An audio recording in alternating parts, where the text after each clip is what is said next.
এখন আমরা শিখব যে কার্টেসীয় গুণজ কিভাবে নির্ণয় করব। কার্টেসীয় গুণজ বিষয়টি হচ্ছে যে দুইটা সেট দেওয়া থাকবে, এই সেটে ক্রস করার পরে যে সেট পাবো এই সেটটা জোড়ায় জোড়ায় থাকবে।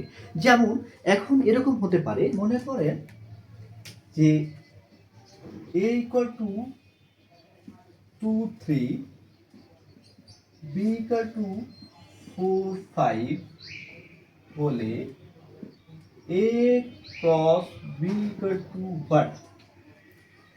ওখানে দেখেন দুইটা সেট দেওয়া আছে, এই দুইটা সেটে ক্রস সেট নির্ণয় করলেই যে জোড়ায় জোড়ায় যে গুণফল পাবো বা মান পাবো এটাকে বলা হয় হচ্ছে কার্টেসীয় গুণজ।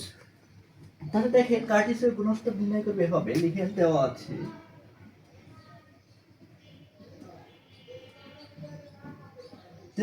কত, এর একটা সেট দেওয়া আছে, এই সেট কত, a equal to 2 3 এবং b equal to কত 4 5। এই সেটটা কি করব, a ক্রস b, এটাকে বলা হচ্ছে কি, আমরা এইভাবে করব, যখন কার্টেসীয় গুণজ করব তখন বলব কি a ক্রস b। তাহলে a ক্রস b করেন, a এর মান কত, a এর মান হচ্ছে 2 3 ক্রস b এর মান কত 4 5। এখন দেখেন কিভাবে করব, এটা প্রথমে গুণ করব হচ্ছে এইভাবে যে এইটার সাথে প্রথমের সাথে এইটা গুণ করব, তারপরের সাথে এটা গুণ করব, আবার ঠিক একইভাবে দ্বিতীয়টার সাথে এটা গুণ করব, তারপরেরটার সাথে এইটা গুণ করব। তাহলে গুণ করেন, প্রথমের সাথে কি করব, প্রথমেরটা, তাহলে 2 4, এখানে কি লিখবো ফার্স্ট ব্র্যাকেট। আমরা শক্তি সেট যখন লিখবো তখন লিখবো সেকেন্ড ব্র্যাকেট দিয়ে, কিন্তু যখন কার্টেসীয় গুণজ লিখবো তখন লিখবো কিভাবে, প্রথম ব্র্যাকেট দিয়ে। তাহলে 2 4 2 5 2 5, দেখেন এই 2 এর গুণ শেষ, এবার 3 তে আসেন, 3 কে প্রথমের সাথে গুণ করেন, 3 4 3 4, তারপর 3 কে 5 এর সাথে পরেরটার সাথে, তাহলে 3 3 5। এখন দেখেন আপনার কার্টেসীয় গুণ শেষ, তাহলে কি করব, সেকেন্ড ব্র্যাকেট দিয়ে এই সেট ক্লোজ করে দিব। এই যে যে মানগুলো পেয়েছি এইটাকে বলা হচ্ছে কার্টেসীয় গুণজ, এইটা হচ্ছে কার্টেসীয় গুণজ। কার্টেসীয় গুণজ হচ্ছে কি, জোড়ায় জোড়ায় থাকবে, দেখেন এইটা জোড়ায় আছে, এইটা জোড়া আছে, এইটা জোড়া আছে, এইটা জোড়া আছে। প্রথমে যেটা ছিল সেটাকে জোড়ায় জোড়া হয়ে গেছে, এটাকে বলা হচ্ছে জোড়ায় জোড়ায় থাকবে, জোড়ায় জোড়ায় থাকে। কার্টেসীয় গুণজ কি, জোড়ায় জোড়ায় থাকে। কার্টেসীয় গুণজ যখন দুইটা সেট দেওয়া থাকবে সেই সেটের গুণ করার পরে যে সেট পাবো সেটা হচ্ছে কার্টেসীয় গুণজ।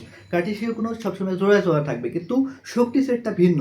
খেয়াল রাখবেন যে শক্তি সেটটা সেকেন্ড ব্র্যাকেট দিয়ে ক্লোজ করতে হয়, এবং তারা প্রথমে যে মান দেওয়া থাকে সেটা থাকে, তারপর দুইটা থাকে, তারপর একটা থাকে, তারপর শূন্য সেট থাকে। কিন্তু এই কার্টেসীয় গুণজ কি জোড়ায় জোড়ায় থাকে। এতক্ষণ বললাম যে কার্টেসীয় গুণজটা কিভাবে থাকবে ভাই, জোড়ায় জোড়ায় থাকবে। তাহলে দেখো যে এই কার্টেসীয় গুণজ যদি জোড়ায় জোড়ায় থাকে তাহলে আমাদের তিনটার ক্ষেত্রে কি হবে, তিনটার ক্ষেত্রে গুণ একইভাবে হবে। যে প্রথমে আমরা কি লিখবো, দেওয়া আছে, অঙ্কটা সমাধান করি। দেওয়া আছে p ইকুয়াল টু, p এর সেট কত 1 2 3, এটা হচ্ছে p এর সেট। q ইকুয়াল টু কত দেওয়া আছে, q ইকুয়াল টু 4 5।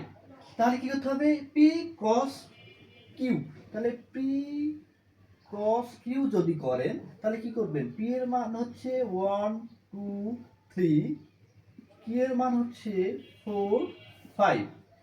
তাহলে এটা গুণ করবেন কিভাবে, প্রথমে আমি বলেছি যে প্রথমেরটার সাথে পরেরটা গুণ হবে। প্রথমেরটা কিভাবে গুণ হবে, একটা একটা করে গুণ করেন।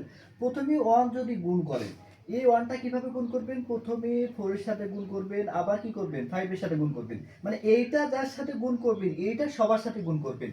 প্রথমেরটা একটা একটা করে গুণ করবেন।